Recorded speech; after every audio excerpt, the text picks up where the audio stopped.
Good afternoon सबाइके गोगोस घरकोना नतून और एक ब्लगे सबाइके वेलकाम। आशा करছি সবাই ভালো আছো সুস্থ আছো।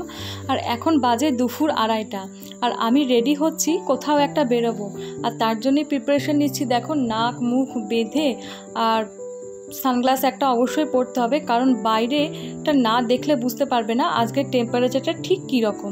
চলো বাইরে যাই আর যেতে যেতেই বলবো কোথায় যাচ্ছি আর তোমরা অবশ্যই বুঝতেও পারবে।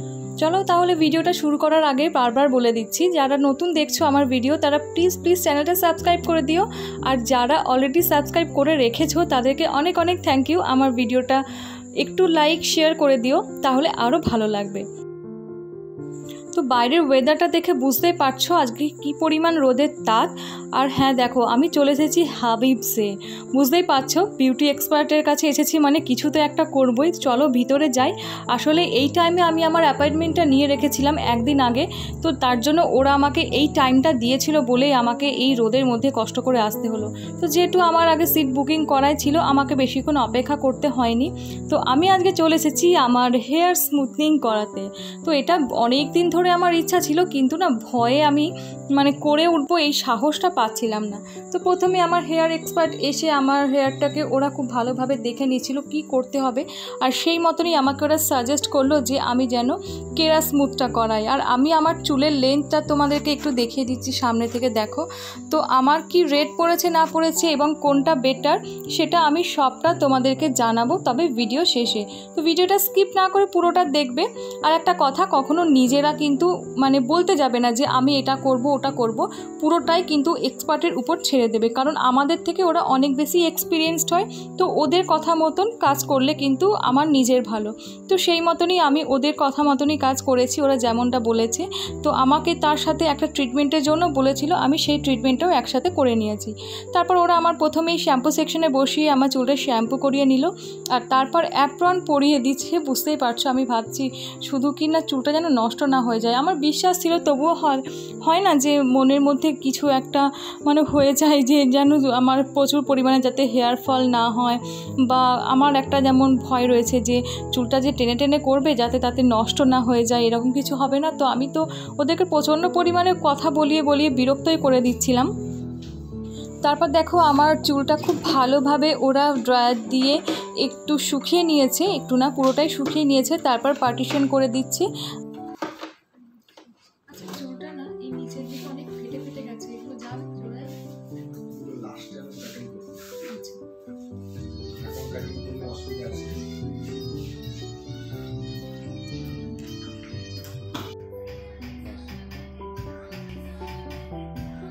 তুলে রাখো।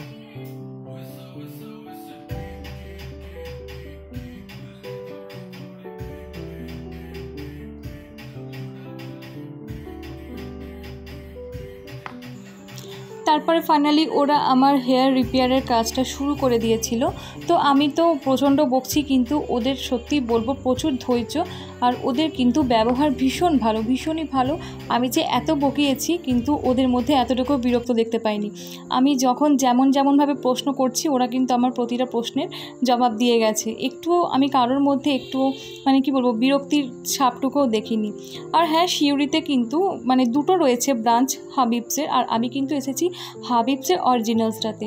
তো যারা শিউরি থেকে আমার ভিডিওটা দেখছো, যদি ভাবো যে করাবে কোনটাতে করাবে, আমি বলবো আমার পার্সোনাল ভিজিটের কথা যদি বলো তো আমি বলবো তোমরা অরিজিনালসটাতেই করিও, কারণ এখানকার বিহেভিয়ার এক্সপিরিয়েন্স অনেক বেটার।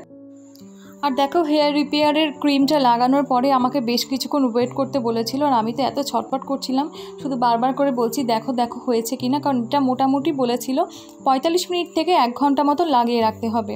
তো তারপরে ওরা আমার ফাইনাল চেক করছে যে কতটা মানে রেডি হয়েছে নাকি হেয়ারটা স্মুথনিংয়ের জন্য। তো সেটাকে খুব ভালোভাবে দেখছিলাম, হেয়ারটাকে টেনে দেখছিল। আর তারপর যখন বলল যে এটা রেডি হয়ে গেছে, আমাকে আবার শ্যাম্পু সেকশনে পাঠিয়ে দিল শ্যাম্পু করাতে। তো আমি বুঝতেই পারছি যে আজকে মোটামুটি আমার এই শ্যাম্পু দেওয়া আর ক্রিম মাখা এটা চলতেই থাকবে অনেকবার করে।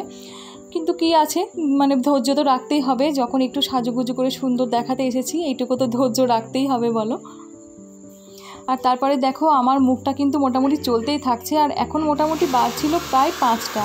তো প্রথম ধাপের কাজটা শুরু হতেই দেখলাম এতক্ষণ টাইম লেগে গেছে। এরপরে আমি যখন জিজ্ঞাসা করছি যে এই নেক্সট স্টেপটা হওয়ার পরে কি আমার ছুটি, আমি কি বাড়ি চলে যেতে পারবো, ওরা মোটামুটি সবাই হাসতে লাগলো আমার কথা শুনে। বলছে দিদি এখন ধৈর্য ধরে বসো, এখন অনেকক্ষণের পর্ব রয়েছে। মানে চুলে কোনোভাবে যেন জল না লাগে। আচ্ছা, ফ্যানের হাওয়ার সামনে ডাইরেক্টলি বসবেন না, সেখানে চুল উড়ে যাবে। মানে এসি ব্যবহার করতে হবে কয়েকদিন এখন, ঠিক আছে? আর রাতে শোয়ার সময় সাবধানে শুতে হবে, যেন হেয়ার ব্যান্ড না হয়। কানের পেছনে তো রাখবেন না। হ্যাঁ, ওই দিদি যেমন বলছিল বালিশ ব্যবহার করা যায়, এরকম কিছু আছে কি? আমি বলে দেবো কেমন ভাবে বালিশটা লাগাবেন, করতে পারবেন সেটা।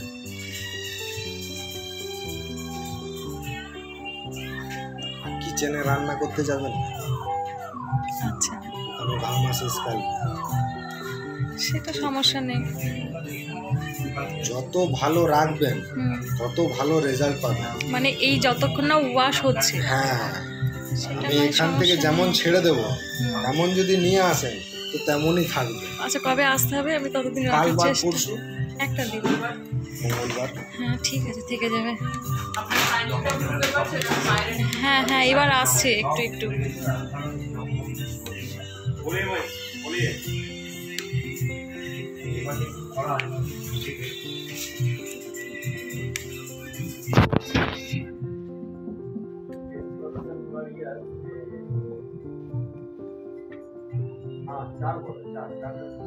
তো ওরা আমাকে খুব ভালোভাবে বুঝিয়ে দিচ্ছিল যে কিভাবে আমি এটাকে এখন নেক্সট 2 দিন মেনটেন করে রাখবো, কারণ আমি এখন করিয়ে নিলাম আর তারপরে কিছু মানে এটাকে নিয়ম করলাম না, এটা করা যাবে না।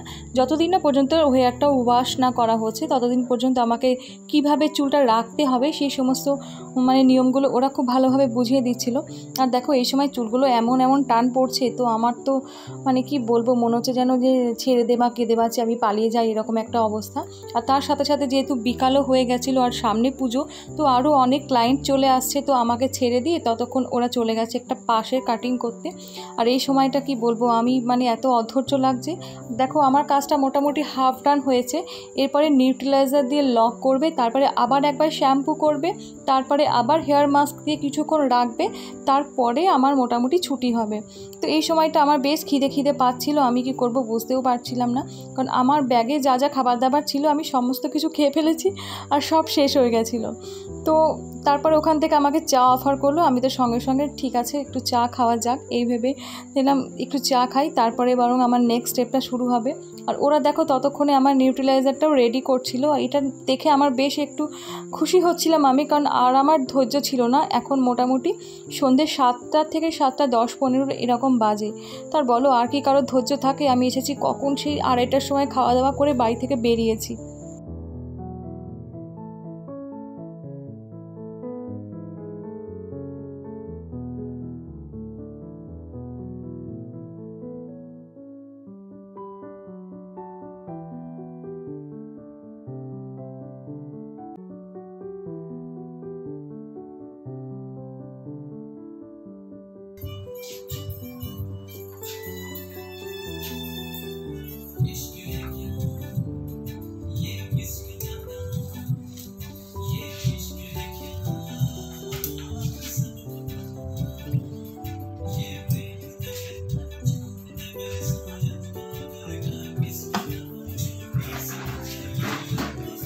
তো এবার পুজোয় কারা কারা স্মুথনিং করাবে ভেবেছো বা কারা কারা স্মুথনিং করিয়েছো একটু আমাকে কমেন্ট করে অবশ্যই জানিও। আর কাদের কাদের ইচ্ছা আছে করাবে সেটাও জানাবে। আমার মতন কারা করতে করতে ভয় পেয়েছো সেই এক্সপিরিয়েন্সের কথাও তোমরা অবশ্যই শেয়ার করো। এবার আসি আমার কত খরচ পড়লো। আমি যেহেতু এখন একটা অফারে করিয়েছি, তো আমার এটা পড়েছে 4,500 টাকা। আর আমার হেয়ারটা যেহেতু প্রচণ্ড পরিমাণে ফ্রিজি ছিল আর ড্যামেজ ছিল, তো এটার মধ্যে কোনো রকম গ্লসি আনাটা খুব মুশকিল ছিল। সে কারণে ওরা আমাকে একটা ট্রিটমেন্টের কথা বলেছিল, সেটার জন্য আমার 1000 এক্সট্রা লেগেছে। চুলের রাফনেস ছিল, তাতে এই গ্লসি আনাটা একেবারেই সম্ভব ছিল না। তো দেখো এটা ছিল আমার একদম ফাইনাল লুক অবশেষে। আর এখন কটা বাজছে জানো? রাত্রি 9:15। আর কখন এসেছি আমি একবার ভাবো। তো যাই হোক, আমার ফাইনাল রেজাল্টটা দেখে তো আমি ভীষণ খুশি। তোমরাও কমেন্ট করে জানিও যে কেমন হয়েছে। আর প্লিজ ভালো লাগলে একটা লাইক, শেয়ার অ্যান্ড সাবস্ক্রাইব করে দিও অবশ্যই। আবার আসবো খুব তাড়াতাড়ি নেক্সট কোনো ব্লগ নিয়ে। আর অবশ্যই আমার ডেলি ব্লগগুলো দেখতে হলে চ্যানেলটা সাবস্ক্রাইব করে রেখো।